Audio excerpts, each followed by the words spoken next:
Today, I will be showing you guys 5 of the best chess traps and playstyles that will win you your games 85% of the time.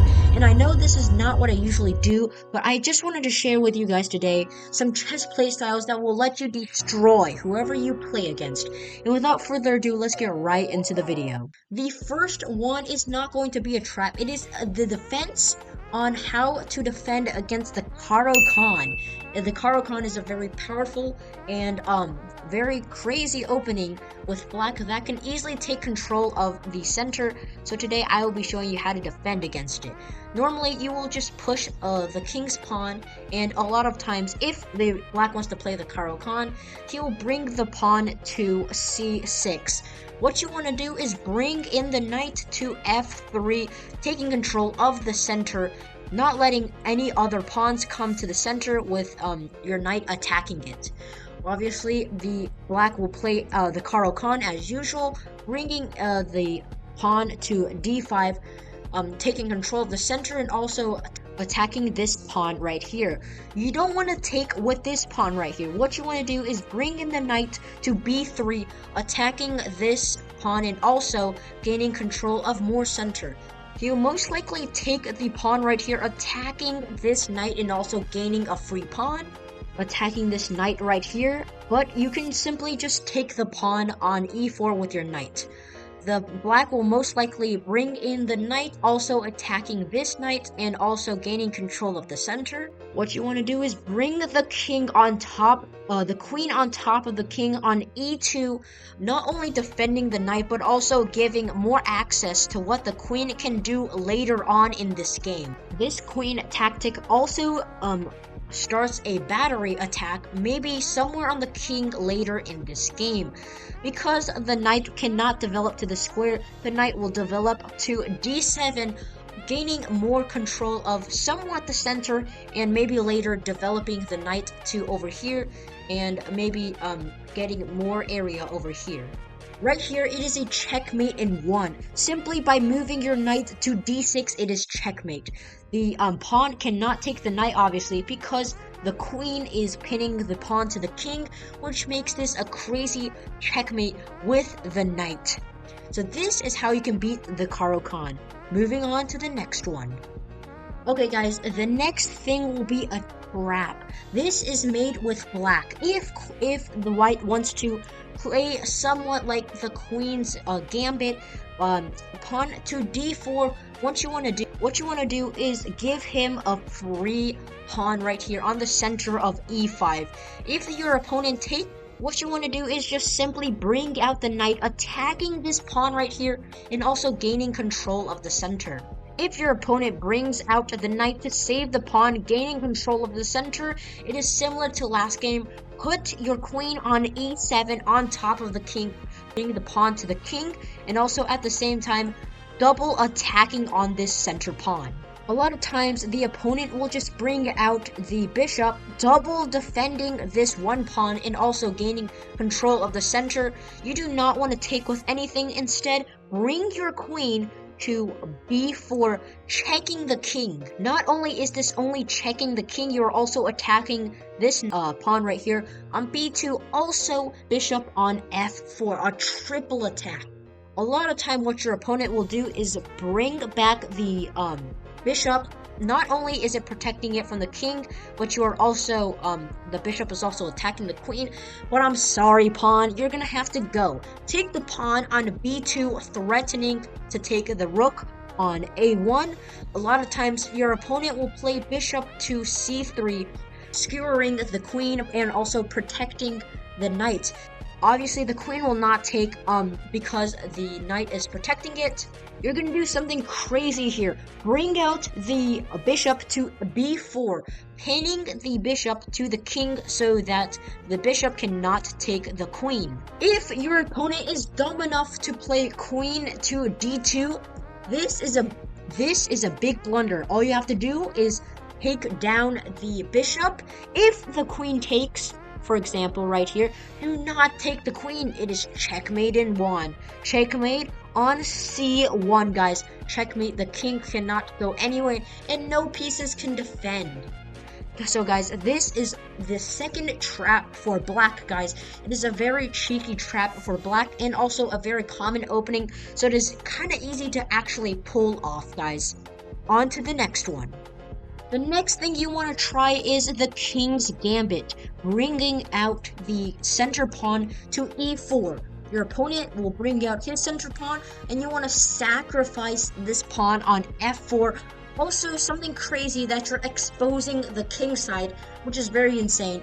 A lot of times they will accept the trade and take down the pawn on f4. After you sacrifice one of your pawns, bring in the knight to gain center control and also blocking the pawn from further moving down the board. If your opponent brings in the pawn to g5, trying to protect the pawn and also gaining more control, you want to strike it down by playing h4, attacking this pawn right here. If he takes, then we can obviously take, so he would probably not do that. If your opponent is dumb enough to play h6 triple protection, what you want to do is sit still, take down this protection on g5. And if he's dumb enough, he will take the free pawn, but it will not be free. Take down the rook and you got a free skewer out of all these pieces. Next, take down the knight, take down, and then possibly develop and take down the bishop. But let's say your opponent is not dumb enough to take the free pawn. But let's say your opponent's not dumb enough to play this move. Let's say your opponent plays this move instead, still protecting the pawn, but with this other pawn. This time you're gonna do something crazy. Instead of taking with the pawn, you're gonna miraculously take with the knight on g5, making a giant sacrifice. Pawn will take, and instead of taking back, you want to bring out the queen to h5, checking the king, and the king is fully exposed over here. What you want to do here is just simply, if the king goes here, take the free pawn right here, checking him again. The king will not want to advance down further toward the center of the board. He's gonna go back towards his hiding hole. If he goes back into his hiding hole, heck him again on h5.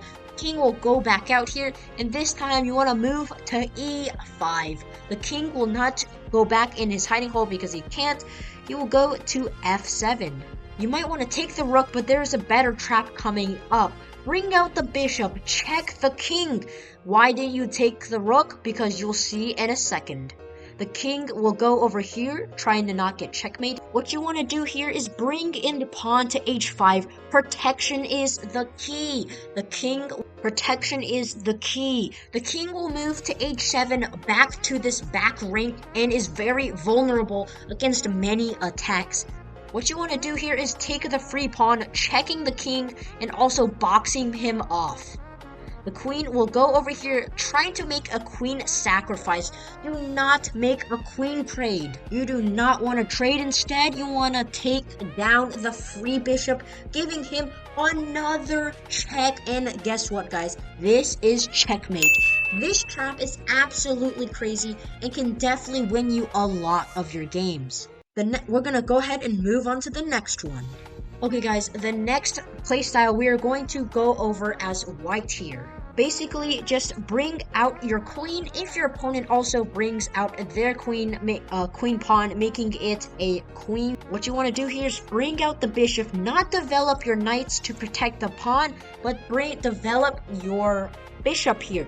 If your opponent plays a knight to f6, protecting the pawn, gaining control of the center.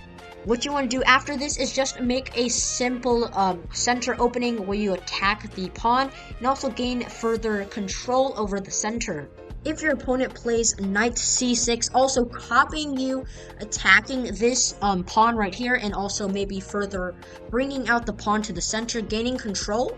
What you want to do here is very unusual actually. You want to bring your knight to b5, double attacking on this on the c7 square. If the opponent brings the bishop out, attacking this square, and also maybe trying to do the fried liver, what you want to do is take the pawn with your knight on c7, checking the king here, and the queen would not take because it is guarded.